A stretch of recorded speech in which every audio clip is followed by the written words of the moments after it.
Seu futuro como falante de inglês é mais do que promissor, ele é perfeito. Vamos ao Future Perfect.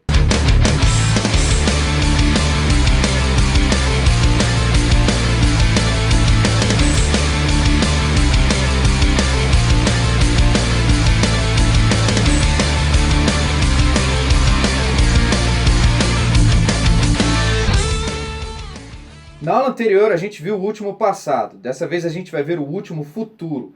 Tá acabando a nossa tabela de tempos.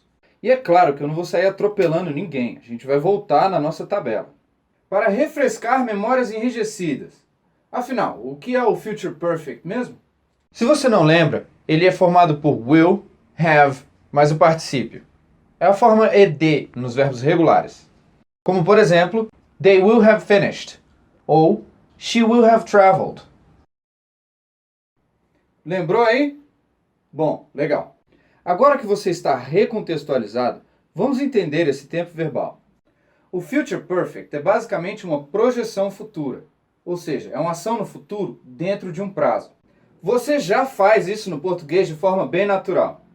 Afinal, quando você tem um prazo para alguma coisa, você diz que até tal dia eu terei feito tal coisa, eu terei terminado aquilo. Bom, na verdade, a gente diz que vai ter feito, vai ter terminado, que é um jeito mais coloquial.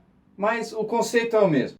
Outra informação bem intuitiva é que quando você quer expressar um prazo no português, você usa até. Até sexta, até amanhã, até o fim de semana, etc.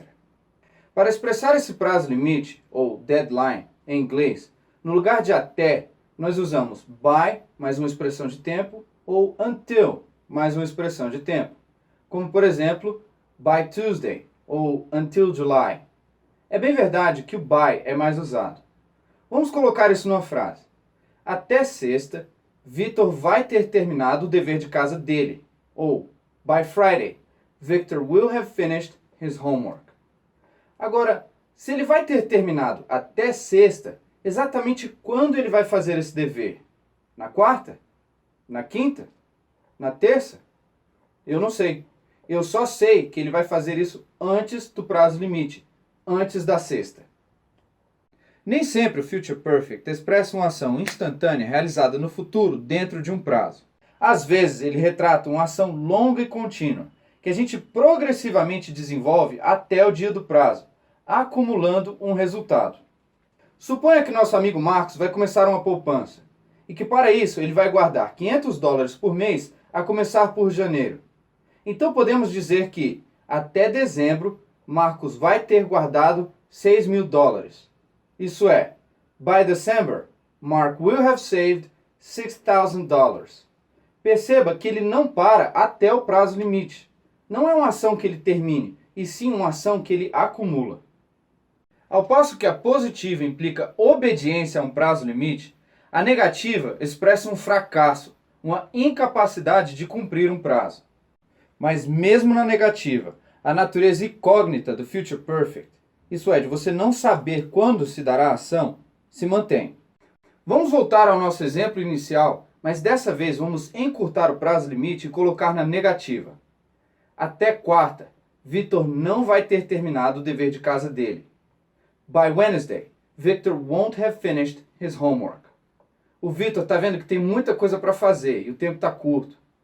Deixou para a última hora, hein, Vitão? Mas e aí? Se ele não vai terminar antes da quarta, quando? Na sexta? Na quinta? No sábado? Mais uma vez, não se sabe. A gente só sabe que vai ser depois da quarta.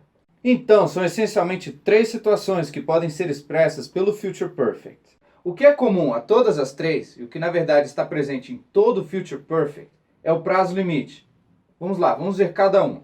O primeiro caso, e mais simples, é quando você tem um prazo limite e uma ação que se conclui antes desse prazo limite. O segundo caso é quando, em vez de uma ação instantânea, você tem uma ação contínua que se desenvolve até o prazo limite.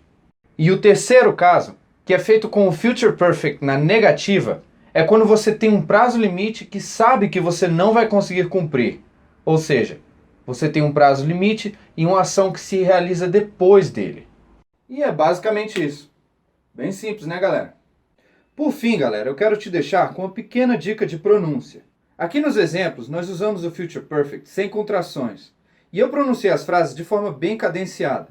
Mas não é assim que a galera faz no dia a dia. No inglês, você só pode ter uma contração por estrutura verbal. Quando você tem dois auxiliares, que é o caso desse tempo verbal aqui, você só pode contrair o primeiro.